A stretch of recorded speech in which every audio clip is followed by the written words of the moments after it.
They want to have a plan that will regulate all forms of education. They want to regulate private schools. They want to regulate public schools. They want to regulate homeschools. And the way that they want to accomplish that is by offering funding.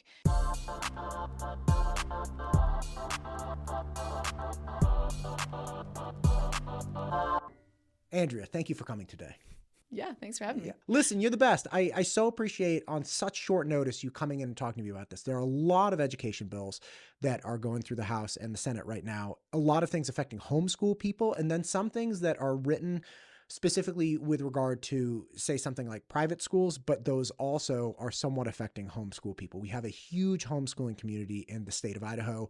You're doing a ton of work and have been for some time now trying to advocate for homeschool rights and less regulation from a state or even national level. Let's talk about these bills. Okay, so 447, this is the tax credit. Talk to me about 447.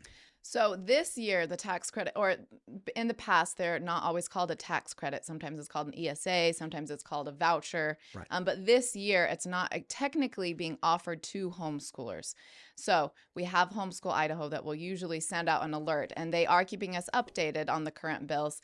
But for this year, they're not going to speak out against it because it doesn't specifically mention homeschoolers. But the risk that we have with it is that once you have an ESA type thing or tax credit, it's much easier next year for them to just add in the word homeschoolers. So we're keeping a close eye on it. I like to talk about it on my Instagram page and just keep people talking about it. It still comes with the same risks. When you look at it from a more of a socialist risk type idea, what it's doing is it's going to give funding to the majority of people that end up using these are going to be private school students. And we're finding from in Arizona and other places where they already have it, I think it's like 86% of the people that use it were already at the private schools. They weren't leaving the public schools. In fact, I have less than 5% of ESA students left the public schools to use these ESA programs. So the majority of them were already at the current educational system that they were in. So it's not helping anyone leave. It's just now the taxpayer is funding this different choice. Okay. Look, I'm a huge fan of competition. I was an athlete in college. I'm still an athlete now. I was in band. You know, we always had chair tryouts. It's like that drove me to be better in every arena. Competition is great. And so the voucher idea, which is, hey, look, the taxpayer, I've already paid into the system that I'm not using. Say when I was living in California, my kids were already going to private Catholic school. And the idea of like, hey, I'm already paying you tax dollars. I'm not utilizing the system. Like, give me the tax dollars back.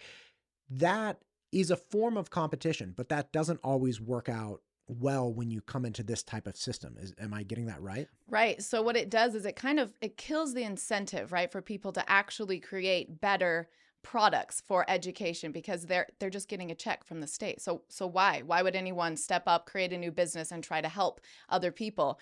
And it kind of what I'm finding as I'm talking to people that are participating in these types of programs or they're thinking about it, it's more of an entitled feeling. They feel entitled to that tax money.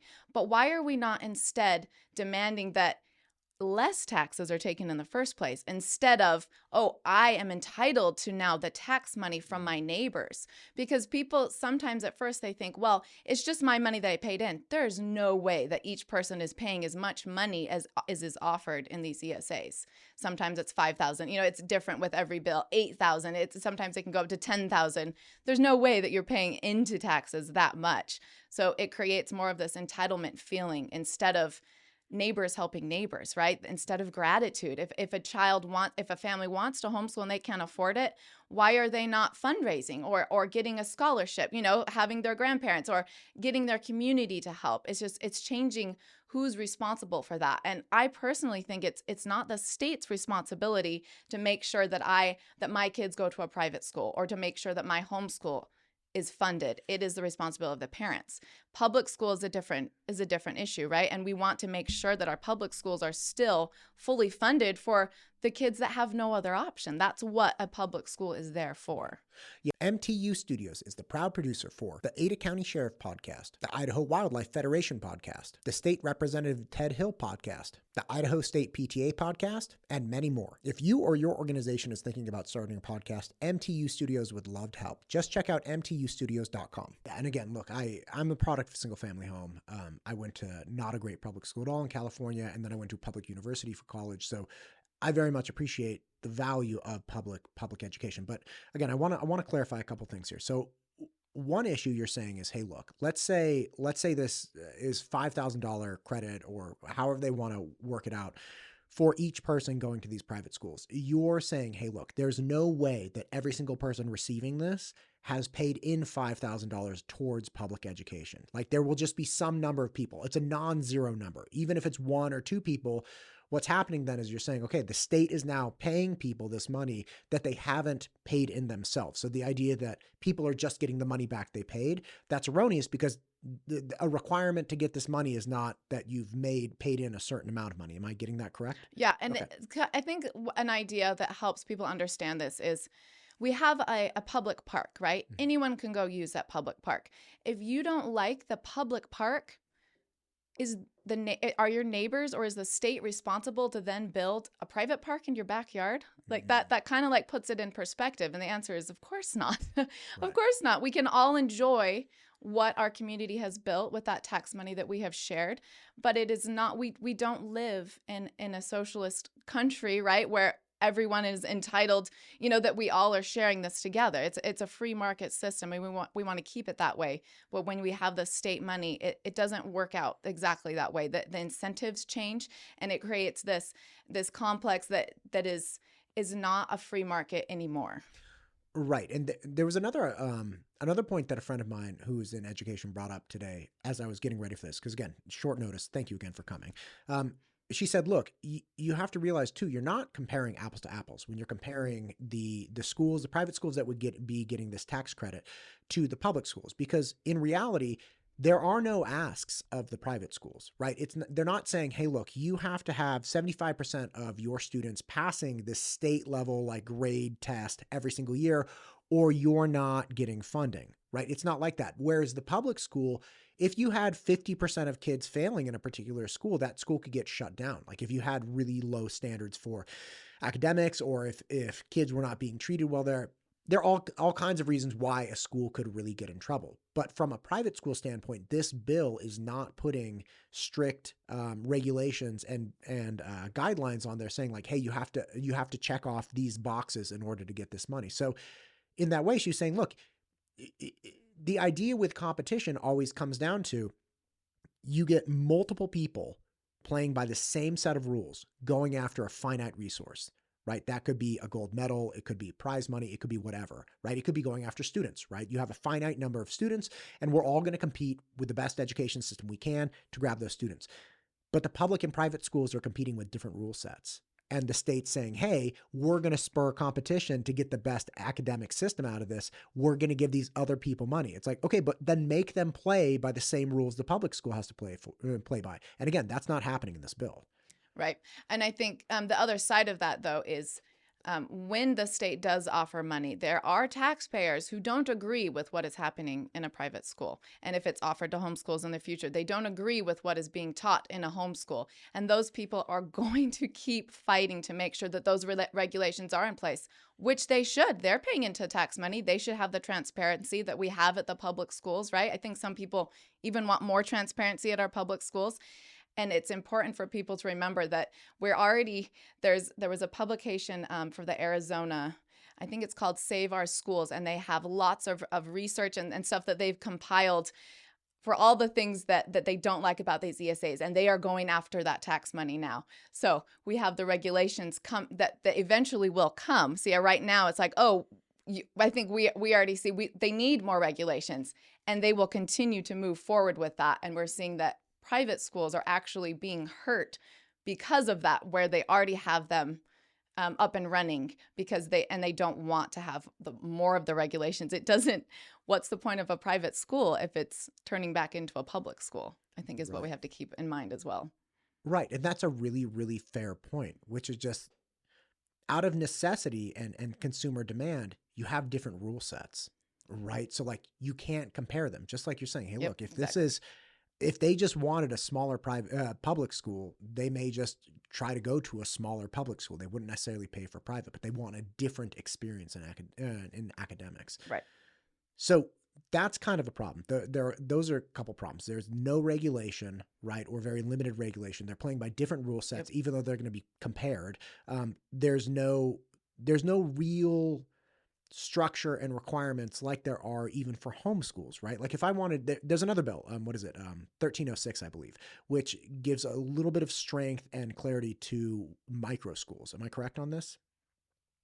Yeah, they're trying to define what would happen with micro schools. It does seem to have more regulations, although I do have some separate concerns with what we do have in Idaho already with micro schools. I think it's trying to define what they are, which I guess could be good in a way, but I still do have an issue with how those are set up currently, and it's hard to call them.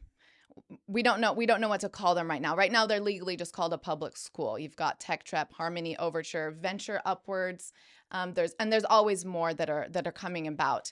And what those do is, like this bill is specifying, is they go through a school district. But often what happens is they are giving money to the family to spend on curriculum, which I could get behind that.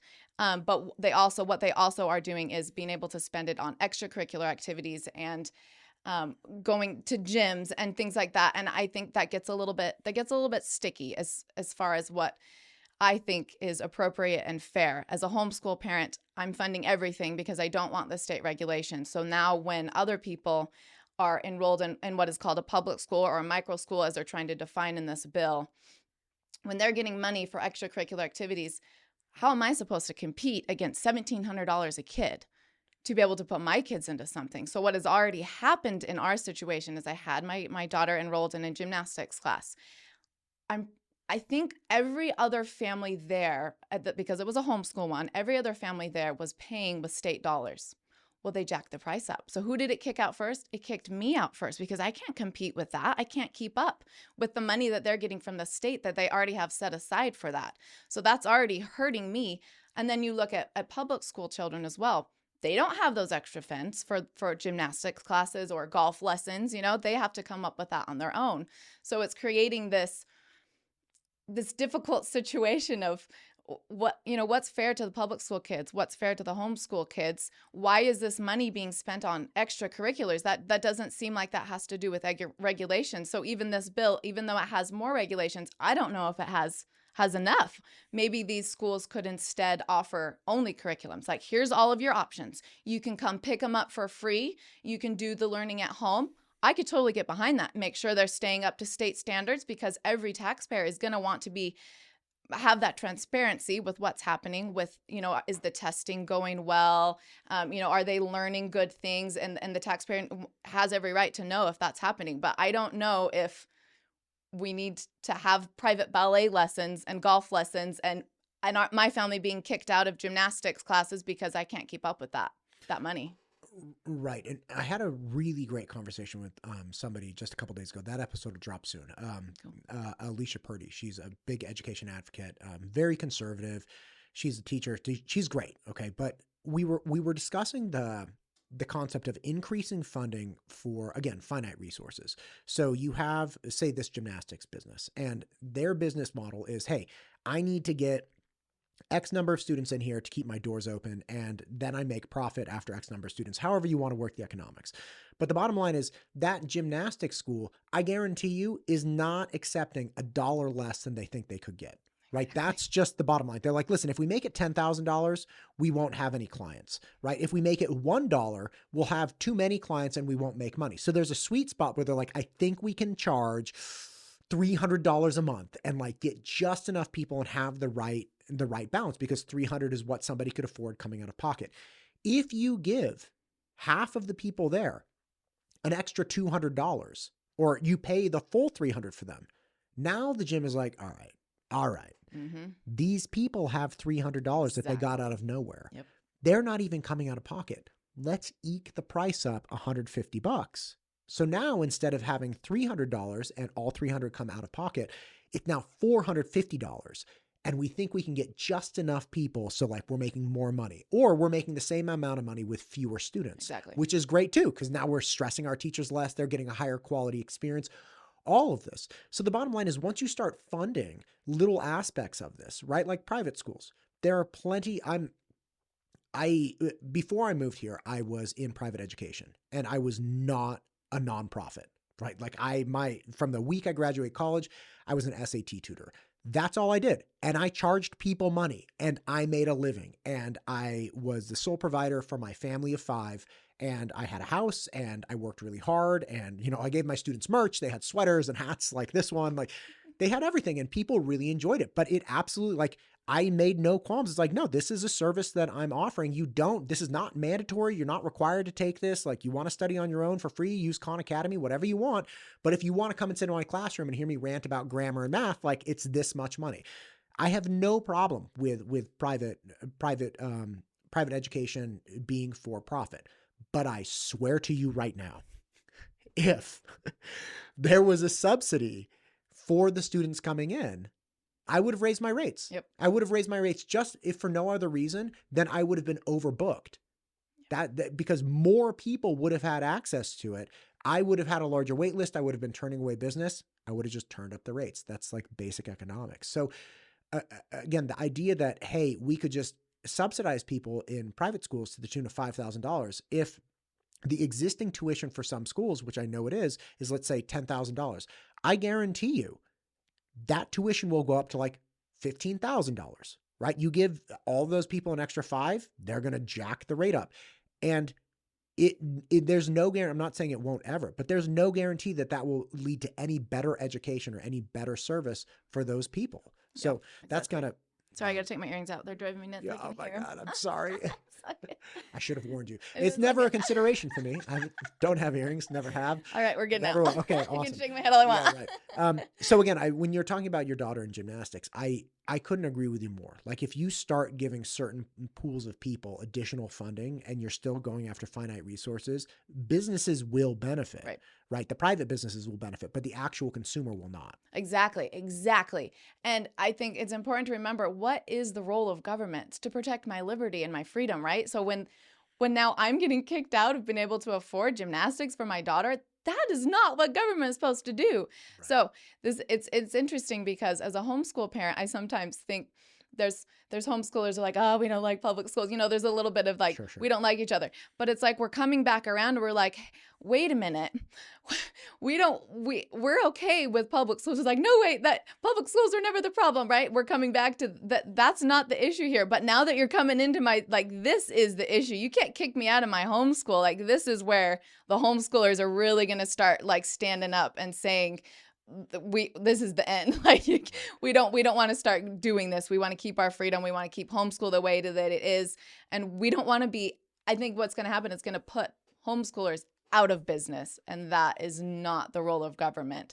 The role of government as far as education is what we have in most states in their constitutions is to a basic education for all, I think is kind of the language that they use, and that, it's worded differently in every state, but that is all that we're required to do, that everyone is welcome. It's a basic education, but it is not meant to be providing private school, homeschool. Like that's not the environment that we're required to create from the taxpayer standpoint. It is just to create the common public school that everyone is welcome to.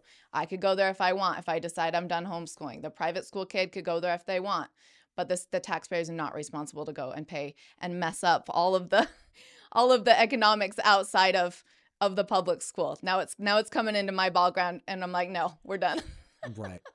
Right. What is the solution for somebody who, let's say I had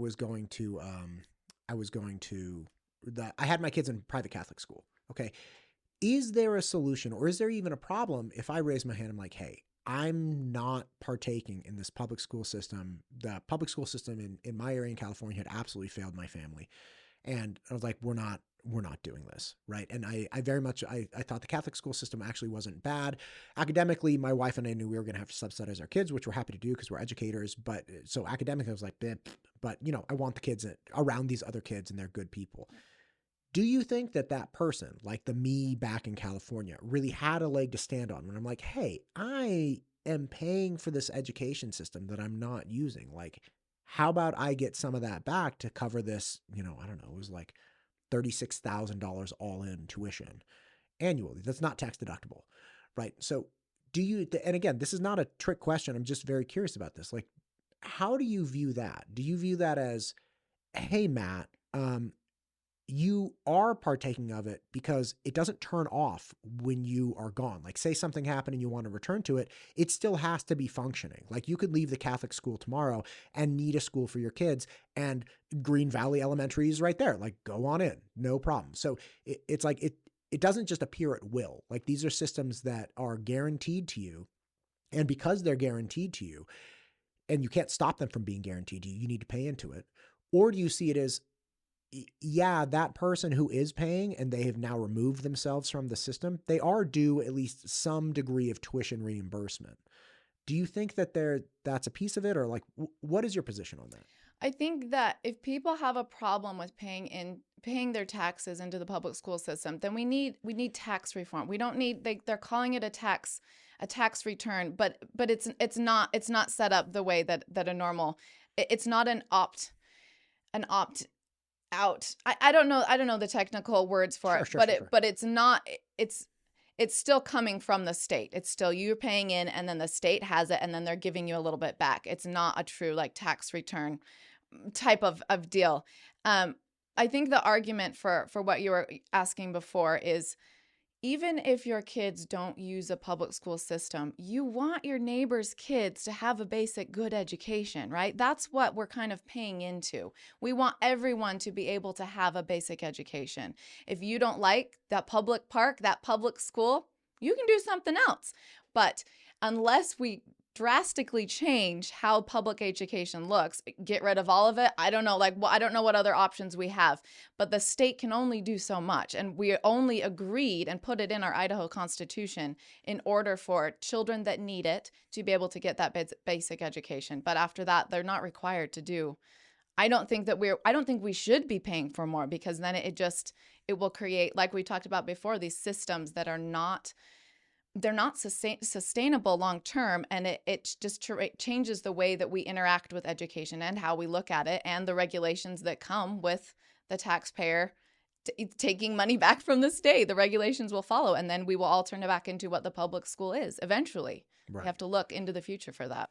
Right, and I think the point you made right out of the blocks, which is, hey, look, if you have a problem with the taxes, that's a tax reform issue. Yeah. Right, and I think that's absolutely fair. The other thing that I have heard people say in the past, and I don't hear very many people say frequently, is, look, it's not a dollar for dollar exchange, right? When people say like, oh, I'm paying into this education system. Okay, but I know some people who have like 4 and 5 kids. They're not paying more money on an annual basis to send those 4 and 5 kids. Like West Ada, I think it's like $5,000 or $6,000 from the state every single year. Okay, well, if you have 4 kids, it's $6,000. It's $24,000, right? If you have 0 kids, it's $0 from the state, but you're still paying into the tax. So it's not the type of thing where your taxes go up as you have more or fewer kids. It's just not. It's averaged over all citizens. So it's not a fair thing to say like, well, I'm paying this money, I should get some of it back. It's like, okay, maybe, right? It's too complex to pin down exactly how much you're owed. Like, how much are you owed if you've only had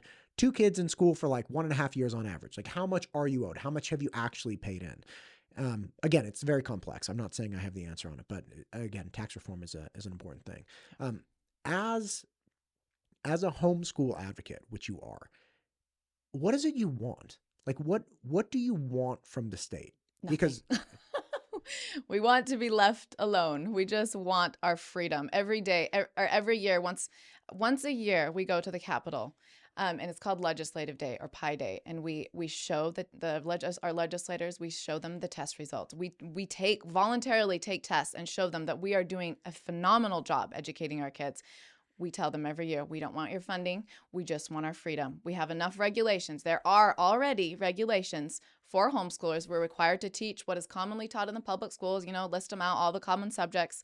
And we already have laws in place to protect children. Some people think, oh, well, what about child abuse, educational neglect? We already have those things in place. And it doesn't apply just to homeschoolers. It applies to parents that are being irresponsible, right? We're not. CPS doesn't have a different set of laws for homeschooled Exactly. people. Like, is that an objection? Is that a thing? Some people do, though. They think I think there is a bill, or there's been talked about in other states where they want to make sure that homeschool parents are safer than other parents. I'm like, homeschooling is not the problem here. Irresponsible parents are the problem, and we don't treat them separately. Child predators are the problem. Right. Like, that's not, like, I have an educational preference for my family. Like, that, these are not this, I'm not like a minor attracted person because I want to teach my kid math at home. Man, what a horrible objection. So we already have those protections in place. We just want the legislators to kind of let us keep going. We don't want funding. I'm sure that there are outliers that will say, oh, well, I feel entitled to my state money that I've paid in. I'm sorry, but I disagree with that. You're not entitled to that money. That money is meant to go to give a basic education to children that have no other option, families that have no other option, or they simply want to. For example, I was homeschooled the majority of my time growing up, but then when my sister was diagnosed with cancer, my mom's like, okay, we're going to need to take care of your sister. Some homeschoolers might disagree with that. They might have kept homeschooling, but we all went to the public school system. It was already there. It was already in place. And I think that public schools still have a place to serve our community. And if we don't like that, we can homeschool, but it should be on our own dime. I've never spoken with somebody who's a homeschool parent or homeschool advocate who has been so steadfastly defending the public system. Like, and this is not even a joke or criticism. Like, I appreciate this. It's like, listen, this is not the drink I want to drink, but it's not a bad drink, and we shouldn't eliminate the drink. And in the event that I have to drink this, I want this drink here. Yeah. Not like an alcoholic drink, but like tea or something. I don't know. I think it comes because I've been talking with legislators online. I've been talking with people for over a year. Like, this is my hobby, my passion, and I've had to come down to, what am I willing to sacrifice for this? Because I want my homeschool freedom to stay intact. So what are the issues that are most important to people? And I've found that the public school system really is a blessing for so many families. And I think that when we put this into our Idaho Constitution, like, they were so strong on that went into our Idaho Constitution. They wanted to make sure that children had the opportunity. When you think about all the other things that we share, right, as a community, roads, libraries even, which can be debatable these days, but still I think that it's something that we all agree in is important. Public parks, all of these things are beneficial to everyone. And when you get right down to it, so is the education of our children. As they grow up, we want them to have an education. Right. Not everyone is going to have the drive that I do to homeschool my kids. Not everyone's going to have that, and that's okay. But I still want them to have an education. And what I think this ties back into, what I don't like about these funded homeschools, which one of those bills is touching on, and these ESA bills, is some people are going to remove their children from the public school because they want that money, not because they want to homeschool their children like I do. So their motivation is kind of is altered a little bit. They might have different goals for their family, or they don't maybe care about education so much. They just want the extra funding, because guess what? Even if you spend that money on education, well, you now have extra money. If you used to be paying for piano lessons or whatever, but now the state is paying for it, now you have extra money to go spend it however you want. That has nothing to do with education. So it kind of is another part of the conversation that I think people need to keep in mind, because what I've noticed a lot is people bragging about how they're spending that money on things that have nothing to do with education. And I think that is a big problem that we need to stay on top of and reevaluate if this is really where we want our tax money going to. Yeah. And again, I think the perspective you have and the position you have that I had never really considered was, look, you have public school kids, you have private school kids, you have homeschool kids. And the homeschoolers are really taking things into their hands and forging their own way. Beautiful, awesome. But they're not always considered, right? Because you don't see, it's not like you see the homeschool building on the corner, right? You're like, oh, that's that school, or it's like, no, it's all happening, at the kitchen table, right? Like people don't see it, and you don't have, anyway. So the point is that the conversation has always seemed to be the disparity between the public schools and the private schools, and like, oh, well, private schools can teach like religious things, and like, oh, public schools have to service everyone, and private schools can kick people out. And then you have the third group, which is kind of, hey, just leave us alone. And in the argument between the public and private entities, we start getting legislation that has an effect or has a potential effect on this third party, which is like, hey, leave us out of it. Like, let us do our own thing. And if you guys got drawn into it, or your life or your capacity to educate your children in the manner you see fit is infringed upon because of some bill that was trying to give tax credits to people that were already going to private schools, that would be very unfortunate. Yeah. Yeah. Listen, I know you're on a time crunch, and I know we put this together really fast. Have we missed anything? Is there anything you want to say in closing? I think we hit all the bills. No, we can do round 2 with another bill comes in. Absolutely. I just really appreciate, because again, there's a huge homeschool population here. You don't hear advocates for them very frequently. You don't hear bills coming like how many bills are there up right now? Like 3 bills up specifically about, private schools or things like that. And yeah, there's a little bit of touching on strengthening homeschooling rights, but not a huge portion, right? Predominantly probably because you're not asking for money. Right. It's not like there's a lot of money involved here, right? We don't want to be mentioned in any bills. Right. And I don't think this was an entirely fair point, but a previous guest had mentioned like, oh, the sponsor of this bill or the sponsor of that bill stand to benefit because they have 6 kids or something in the private schools. I'm like, okay, but hang on. Just because they benefit doesn't mean it's not the right thing to do. But that is still true. Yeah. Right? It is still true. You're talking about tens and tens of thousands of dollars, millions of dollars if you look at a whole collection. I mean, $50 million is the original volley for the program for the tax credit, right? Like, we're talking tens of millions of dollars. And I think in the case of Arizona, that ballooned to like times 10 in a very short period of time. And I can look at those stats. Right. So you're just dealing, it's funny because you're dealing with the public versus private. You're dealing with tens and hundreds of millions of dollars. And then you have the homeschoolers who are like, just leave us alone. Just leave us alone. Yeah. It bloomed to 1,400% higher than their projected costs. So it went. God, man, that's a lot of money. It was a lot of money to exceed they were going to exceed their budget by $300 million. So so it was 50% higher. And they're finding that only 3.5% of the ESA vouchers applicants came from zip codes that had district schools with a D or an F grade. So it's not even helping the people that would need it the most. Which are the kids going to the worst public schools. They're like, hey, you go to this trash public school. Guess what? I'm going to hook you up. You can go to this baller private school now. So they had 3.5% out of 100%, I presume. And what you think about in Idaho as well, I think we have like 19 private schools? And there's a lot of rural Idaho. They wouldn't even be able to benefit from that. So why are we taking the money from everyone and giving it to a select few? The majority of people are already at a private school. They can already afford to be there. They're already choosing to spend their money. Why am I now, who can't afford a private school, choosing to homeschool? Now I'm footing the bill for someone else to go to who's already at a private school. That doesn't make sense, right? Right. And the majority of private schools actually are within the Treasure Valley, which is really interesting. So it's kind of like, okay, the majority of beneficiaries, both business-wise and individuals, again, the majority of the individuals are already sending their kids to private school.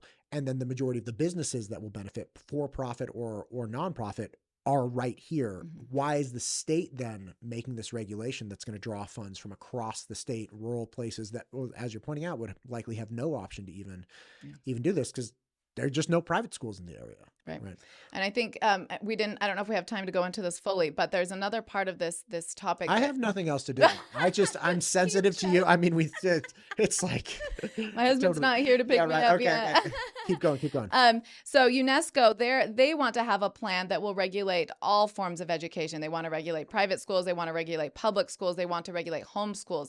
And the way that they want to accomplish that is by offering funding to all of those forms so that they can then in a few more years use that as an excuse to control all forms of education. Now we might think, well, that might not play out in America perfectly, which is great. We have some more protections here that might protect us from that, but it still is their goal. And I think we need to make sure that we're aware of what the worldwide goals are and how the effects of this funding coming to homeschools is eventually going to regulate us and turn us back into something that we don't want to have happen. We need to, this is what the tagline I use on my social media a lot is, we need to separate state and home, and that will help us to preserve homeschool freedom. So we got to keep those things separate. And how do we separate state and home? We keep the state's funding out of our homes. Like that is the surest way to protect us. I think the excuse often is, well, the state can regulate you anytime they want. Okay, but we'd have a pretty good argument if we aren't already taking their money. But when we're already accepting other taxpayers' funding, the funding from other taxpayers, they have a pretty good argument to have a say now what is going on in our homes because they paid into that money too. So if we don't want the agendas from other people, we probably should not accept their money that they paid into in those taxes. You bring up a really interesting point, which is already playing out in the American university system, because a lot of higher education universities, both public and private, have started taking funding from foreign entities. They're like, oh, you want a new lab? Here's 50 million, right? Well, once you have the new lab for 50 million, you also have to run the lab. You have to maintain the lab. We'll give you a grant. No problem. You just can't mention the word Taiwan ever. Yep. Right? Like Exactly. there are very real problems with, you either have research institutions, R1 and R2 institutions, right? So predominantly undergraduate education based versus like graduate research based, but both are in trouble because predominantly the undergraduate based education is kind of hat in hand because they don't have large research grants. And they're like, look, we're really just trying to help kids, like learn how to write or learn, get a BA or a BS or something of that nature. And there's not a whole ton of funding for that. Then you do have research institutions, like Berkeley's a research institution. The undergraduates were very much commodities. They were just products to pay really high tuition costs that then funded a lot of the research at the university. But there's always more research to be done. There are always more facilities to be built. So then they end up taking money from foreign entities that are, sponsoring something. They're like, oh no, we just want better research. We want better stuff. But in reality, it all comes with a price. Right. There's no such thing as a free lunch. Right. Like you're not getting a $50 million lab without strings attached. So your point, although it seems perhaps very black and white, which is like the number one way you keep the state out of your education is not accept a single dollar. That's actually really, really well represented and understood at a higher education level. So hat off to you for getting that. Oh, thank you. Yeah. That's what we love talking about. Yeah. Yep, it's a big deal. And I think the private schools are already seeing a little bit of that. We've heard that as the homeschools accept funding in their co-ops, they're like, oh, you can't pray in your homeschool co-ops anymore. You guys are accepting funding. So we're already seeing that a little bit, right? I don't have any documentation. These are just stories that I'm hearing, but we already have to keep our ears perked and be paying attention to that because when you accept that funding, it'll come back with regulations eventually. Yeah. So when I was tutoring my kids for college, SAT prep, helping them get in, I always gave them a really hard time. I was like, listen, you guys hate everyone right now for very good reason. It's like primarily because you're 16 and you're totally useless, right? Like if you had to go out and get a job right now, like maybe some of you could babysit, not all of you, but like some of you and the rest of you, maybe you could dig ditches, but probably not even that well because you're 16, right? It's like the problem is you understand more of how the world works now. And you recognize that you have very few, if any, skill sets to offer the world. Like you just don't have value yet. You're only 16. And then going on, like it gets even worse in college because now you're like 20, you're 21. You think you're living on your own. In reality, you're marginally living on your own, but you think you're learning a little bit, but you're still beholden to your parents. And as long as your parents, assuming that you had, parents that were capable of helping you fund your education, as long as they're footing the bill, you like live on your own for 3 or 4 months and then come home for Christmas break and your parents tell you need to come home at a certain time. You're used to staying out till 3 a.m. doing God knows what. You're like, this is ridiculous. And they always have the hammer over your head, which is like funding. Yeah. We'll cut you off. I'll cut you, as long as you're taking my dollar, as long as you're living under my roof. And, when you go to college, you're happy because you're like, well, I'm not living under your roof anymore. It's like, yeah, but I'm paying for the roof you're living under. So like, until you're footing the bill, baby, you don't get to do anything. Again, same kind of thing. It's an interesting dynamic. Yep. Andrea, thank you for coming today. Yeah. I appreciate you. Let's make this one of many. If there's anything I missed, let me know, and let's stay in touch as the session goes to find out if anything else comes up. But thank you for what you're doing for homeschoolers and advocating for freedom and academics in Idaho. Awesome. Thank you for having me. MTU Studios is the proud producer for the Ada County Sheriff Podcast, the Idaho Wildlife Federation Podcast, the State Representative Ted Hill Podcast, the Idaho State PTA Podcast, and many more. If you or your organization is thinking about starting a podcast, MTU Studios would love to help. Just check out mtustudios.com.